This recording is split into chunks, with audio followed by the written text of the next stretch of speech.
ಜನನಿ news ಚಾನೆಲ್ಗೆ like ಮಾಡಿ, subscribe ಮಾಡಿ, ಶೇರ್ ಮಾಡುವ ಮೂಲಕ ನಮ್ಮ ಚಾನೆಲ್ಗೆ ಸಹಕರಿಸಿ. ಹೆಚ್ಚಿನ ಮಾಹಿತಿಗಾಗಿ ಸಂಪರ್ಕಿಸಿ ಹರಿಚಿನ್.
ಸೈಕಲ್ ಅಲ್ಲೆಲ್ಲಿ ಕಟ್ಟಿ 40 ವರ್ಲ್ಡ್ ರೆಕಾರ್ಡ್ ಆಗಿದೆ.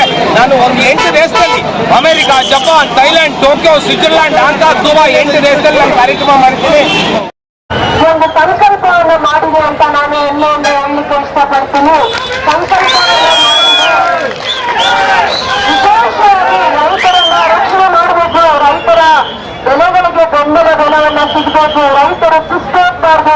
ಎಂತ ಕಷ್ಟದ ಪರಿಸ್ಥಿತಿಯಲ್ಲಿ ಹೂವನ್ನು ಬೆಳೆಯುವಂತ ರೈತರು, ತರಕಾರಿಯನ್ನು ಬೆಳೆಯುವಂತ ರೈತರು, ಟೊಮಾಟೋವನ್ನು ಬೆಳೆಯುವ ರೈತರು, ಯಾವುದೇ ಬೆಳೆಗಳನ್ನು ಬೆಳೆದ್ರು ನಾವು ಬೆಳೆಯುವಂತ ರೈತರು, ಹೂವು ಬೆಳೆಯುವಂತ ರೈತರು ವಿಶೇಷವಾಗಿ ಅವರನ್ನ ಕಾಪಾಡಬೇಕು. ಅವರ ಬದುಕುಗಳನ್ನ ಬಹಳ ಸದಿದಾರಿಯಲ್ಲಿ ನಡೆಸಬೇಕು ಅಂತ ದೂರದೃಷ್ಟಿಯಿಂದ ಯಾರೋ ನಮ್ಮ ಈ ಭಾಗದ ರೈತರು, ಕೋಲಾರ ಜಿಲ್ಲೆಯ ವಿಶೇಷವಾಗಿರುವಂತ ರೈತರು ಈ ತೋಟ ಬಿಟ್ಟರೆ ಚೆನ್ನೈ ಮಾರ್ಗವಾಗಿ ಮಾರ್ಕೆಟ್ ಅನ್ನು ಹುಡ್ಕೊಂಡು ಹೋಗುವಂತ ಪ್ರಯತ್ನ ಮಾಡ್ತಾ ಇದ್ರು. ಇದೆಲ್ಲ ದೂರದೃಷ್ಟಿಯಿಂದ ನಮ್ಮ ಸರ್ಕಾರ ಆಲೋಚನೆ ಮಾಡಿ ಒಂದು ಒಳ್ಳೆಯ ಆಲೋಚನೆಯನ್ನ ಮಾಡಿದೆ. ವಿದ್ಯಾವಂತರಿಗೆ, ವಿಶೇಷವಾಗಿ ಯುವಕರಿಗೆ ಎಷ್ಟೋ ವರ್ಷಗಳಿಂದ ಈ ಭಾಗದಲ್ಲಿ 50 ವರ್ಷಗಳಿಂದ ಒಂದು ಉದ್ಯೋಗವನ್ನು ಆರಿಸಿ ಹೋಗ್ತಿದ್ರೆ ಗ್ರಾಜುಯೇಟ್ಸ್ ಇದ್ದಾರೆ. ಪ್ರತಿ ಕುಟುಂಬದಲ್ಲಿ, ಪ್ರತಿಯೊಬ್ಬ ರೈತರ ಕುಟುಂಬದಲ್ಲಿ, ಕಾರ್ಮಿಕರ ಕುಟುಂಬದಲ್ಲಿ, ಬಡವರ ಕುಟುಂಬದಲ್ಲಿ ಒಬ್ಬರಿಂದ ಇಬ್ಬರು 3 ಜನ ಗ್ರಾಜುಯೇಟ್ಸ್ ಇದ್ದಾರೆ. ಆದ್ರೆ ಆ ಗ್ರಾಜುಯೇಟ್ಸ್ಗೆ ಅವರು ಓದಿನ ತಕ್ಕಂತ ಯಾವುದೇ ಉದ್ಯೋಗಗಳು ನಮ್ಮ ಈ ಭಾಗದಲ್ಲಿ ಇರಲಿಲ್ಲ.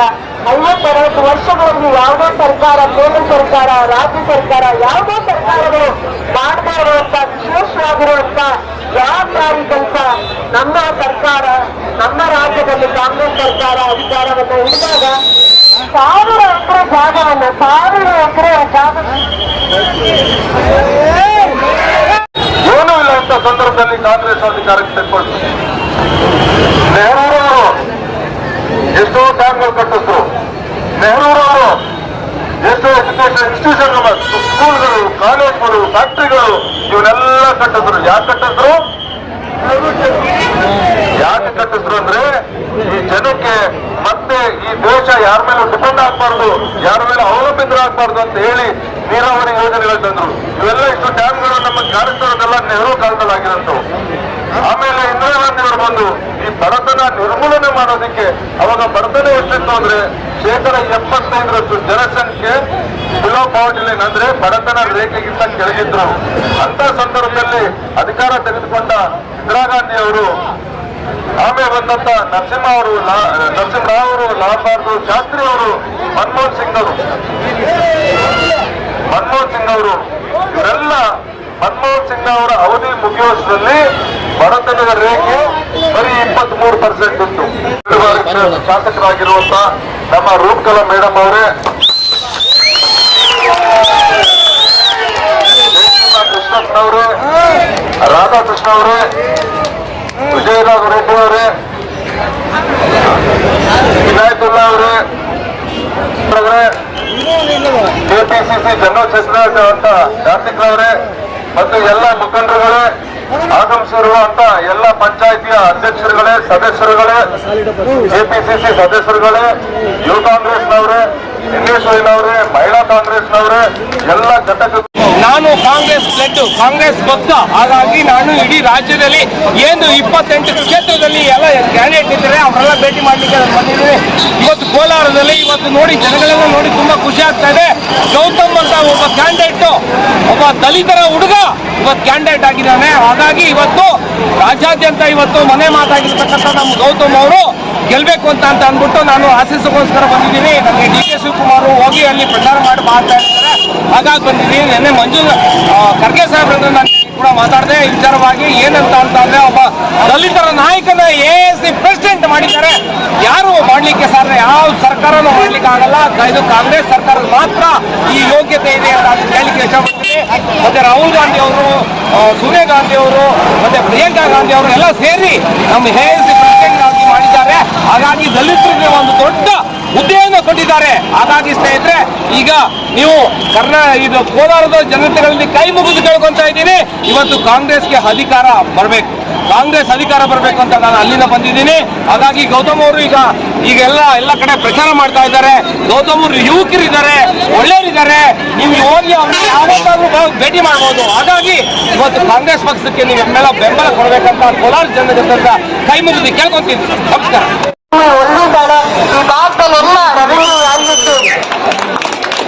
ಅದಾದ್ಮೇಲೆ ಜಮೀನಿಗೆ ಒಳ್ಳೆ ಬೆಲೆ ಬಂದಿದೆ. ಯಾರೈತರು ಕೂಡ ಜಮೀನನ್ನ ಕಳ್ಕೋಬಾರ್ದು ಅಂತ ನಾನು ಮನವಿ ಮಾಡ್ತಾ, ಜಮೀನಿಗೆ ಯಾರು ರೈತರು ಕಳ್ಕೋಬಾರ್ದು. Bangalore to Chennai industrial corridor project ಎಲ್ಲೆಲ್ಲಿ ಬಂದಿದೆ, ಯಾವ್ಯಾವ ಪಂಚಾಯತಿಯಾಗಿ ವಿಶೇಷವಾಗಿ ಯಾವ್ಯಾವ ಪಂಚಾಯತಿಯಲ್ಲಿ ಆಗಿ ಹೋಗಿದೆ ರೀಕೋಟ ಮಾರ್ಗವಾಗಿ, ಯಾರೋ ರೈತರು ಅವ್ರ ಜಮೀನನ್ನ ಮಾರ್ಕೊಳ್ಳುವಂತ ತಪ್ಪು ಕೆಲಸ ಮಾಡಬಾರ್ದು ಅಂತ ರೈತರನ್ನ ಮನವಿ ಮಾಡ್ತಾ, ನನ್ನ ಎದುರುಗಡೆ ನಿಂತಿರುವಂತ ಓಲ್ಡ್ ಮೆಡ್ರಾಸ್ ರೋಡ್ 40-50 ವರ್ಷಗಳಿಂದ ಹಾಕಿರ್ಲಿಲ್ಲ. 1 ಕೋಟಿ ಅನುದಾನದಲ್ಲಿ ನಾನು ಓಲ್ಡ್ ಮೆಡ್ರಾಸ್ ರೋಡ್ ಅನ್ನ ಮಾರ್ಚ್ ಪ್ರಕಾರ ಚುನಾವಣೆ ಆದ 1 ವರ್ಷದೊಳಗಡೆ ಗ್ರಾಂಟ್ ತಂದು ಟೆಂಡರ್ ಮಾಡಿ ನಾವು ಆ ಕೆಲಸನ ಅರ್ತಿದ್ದೀನಿ. ಅದು ಇವತ್ತು ಸಾಕ್ಷಿಯಾಗಿ ನಿಮ್ ಕಣ್ಣಿಂದ ಇದೆ. ನನ್ನ ಹಿಂದೆ ಕೂಡ ಡಬಲ್ ರೋಡ್ ಅನ್ನ ನಾನು ಅಳಪಲ್ಲಿ ಕಟ್ಟೆವರೆಗೂ ನಾನು ರಸ್ತೆ ಮಾಡ್ತೀನಿ, ಅಗಲೀಕರಣ ಮಾಡ್ತೀನಿ ಅಂತ ನಿಮ್ಗೆ ಮಾತು ಕೊಟ್ಟಿದ್ದೆ. ಆ ಎಲ್ಲಾ ಕೆಲಸನೂ ಕೂಡ ಯಶಸ್ವಿಯಾಗಿ ಕಳೆದ 5 ವರ್ಷಗಳಲ್ಲಿ ರಸ್ತೆಗಳನ್ನ ಅಭಿವೃದ್ಧಿ ಮಾಡಿದ್ದೀನಿ. 7 ಆಶ್ರಯಕ್ಕೆ ನಿಂತು ಕಾಂಗ್ರೆಸ್ ಪಕ್ಷಕ್ಕೆ ಗೌರವನ ತಂದುಕೊಟ್ಟಿದ್ದೀರ. ಕಾಂಗ್ರೆಸ್ ಪಕ್ಷಕ್ಕೆ ಗೌರವ ತಂದಾದ್ಮೇಲೆ ನಮ್ಮ ಕಾಂಗ್ರೆಸ್ ಪಕ್ಷನೂ ಕೂಡ ಅಧಿಕಾರಕ್ಕೆ ಬಂದಾದ್ಮೇಲೆ ಈ ಭಾಗದ ರೈತರನ್ನ ಗೌರವವಾಗಿ ನೋಡಿದೆ, ಈ ಭಾಗದ ವಿದ್ಯಾವಂತರನ್ನ ವಿಶೇಷವಾಗಿ ಗೌರವವನ್ನ ನೋಡಿದೆ ಅನ್ನುವಂಥ ವಿಚಾರನ್ನ ಮನದಟ್ಟು ಮಾಡ್ಕೋಬೇಕು ಅಂತ ಹೇಳ್ತಾ ನಾನು